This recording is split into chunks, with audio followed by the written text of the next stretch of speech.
ಅಜ್ಜಿ ಮಸಾಲ. ಎಂತ ಅಡಿಗೆಯ ರುಚಿಯಾಗೋ ರಹಸ್ಯವು 20 ರೂಪಾಯಿ.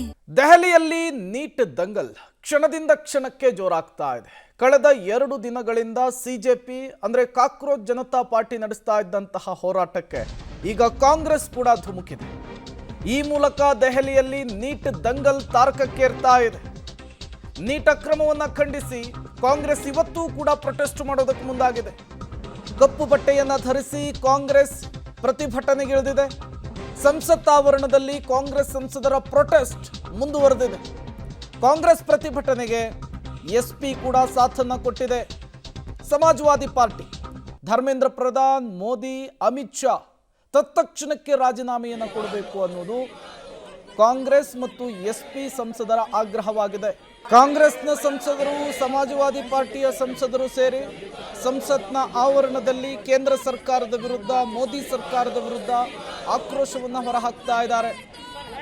ತತ್ಕ್ಷಣಕ್ಕೆ ನೀಟ್ ಹಗರಣದ ಹೊಣೆಯನ್ನ ಹೊತ್ತು ಶಿಕ್ಷಣ ಸಚಿವರಾದ ಧರ್ಮೇಂದ್ರ ಪ್ರಧಾನ್ ರಾಜೀನಾಮೆ ಕೊಡಬೇಕು, ಪ್ರಧಾನಿ ನರೇಂದ್ರ ಮೋದಿ ಅವರು ರಾಜೀನಾಮೆಯನ್ನು ಕೊಡಬೇಕು, ಅಮಿತ್ ಶಾ ಅವರು ಕೂಡ ಕುರ್ಚಿಯನ್ನು ಬಿಟ್ಟು ಕೆಳಗಿಳಿಬೇಕು ಅಂತ ಹೇಳಿ ಇವತ್ತೂ ಕೂಡ ಕಾಂಗ್ರೆಸ್ ತನ್ನ ಹೋರಾಟವನ್ನು ಮುಂದುವರಿಸಿದೆ. ಒಂದು ಕಡೆ ನಿನ್ನೆ ಮೋದಿ ನಿವಾಸದ ಎದುರು ರಾಹುಲ್ ಗಾಂಧಿ ಅವರು ಅಹೋರಾತ್ರಿ ಧರಣಿಗೆ ಮುಂದಾಗಿದ್ದರು. ಆ ಸಂದರ್ಭದಲ್ಲಿ ಪೊಲೀಸರು ವಶಕ್ಕೆ ಪಡೆದುಕೊಂಡಂತಹ ದೃಶ್ಯವನ್ನು ಗಮನಿಸ್ತಾ ಇದ್ದೀರಿ.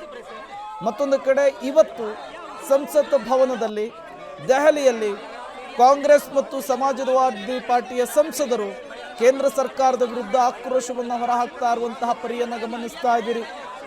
ಈ ಮೂಲಕ ದೆಹಲಿಯಲ್ಲಿ ಸಂಸತ್ ಅಂಗಳದಲ್ಲಿ ನೀಟ್ ದಂಗಲ್ ಜೋರಾಗ್ತಾ ಇದೆ.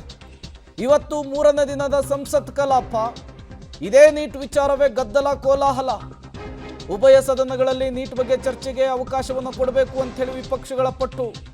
ಇತ್ತ ಸಂಸತ್ ಆವರಣದಲ್ಲಿ ಕಾಂಗ್ರೆಸ್ನಿಂದ ಹೋರಾಟ ಜೋರಾಗ್ತಾ ಇದೆ. ಮತ್ತೊಂದು ಕಡೆ ಜಂತರ್ ಮಂತರ್ನಲ್ಲಿ ಕ್ಷಣದಿಂದ ಕ್ಷಣಕ್ಕೆ ಸಿಜೆಪಿ ಕಾಕ್ರೋಚ್ ಜನತಾ ಪಾರ್ಟಿ ನಡೆಸ್ತಾ ಇರುವಂತಹ ಹೋರಾಟವೂ ಕೂಡ ಜೋರಾಗ್ತಾ ಇದೆ. ಸಹಜವಾಗಿಯೇ ಮೋದಿ ಸರ್ಕಾರ, NDA ಸರ್ಕಾರ ಈ ವಿಚಾರದಲ್ಲಿ ಈಗ ಇಕ್ಕಟ್ಟಿನಲ್ಲಿ ಸಿಲುಕಿಕೊಂಡಿರುವಂಥದ್ದು. ಇವತ್ತು ಕಪ್ಪು ಬಟ್ಟೆಯನ್ನು ಧರಿಸಿ ಸಮಾಜವಾದಿ ಪಾರ್ಟಿಯ ಸಂಸದರು, ಕಾಂಗ್ರೆಸ್ನ ಸಂಸದರು ಅಧಿವೇಶನಕ್ಕೆ ಬಂದಿದ್ದಾರೆ.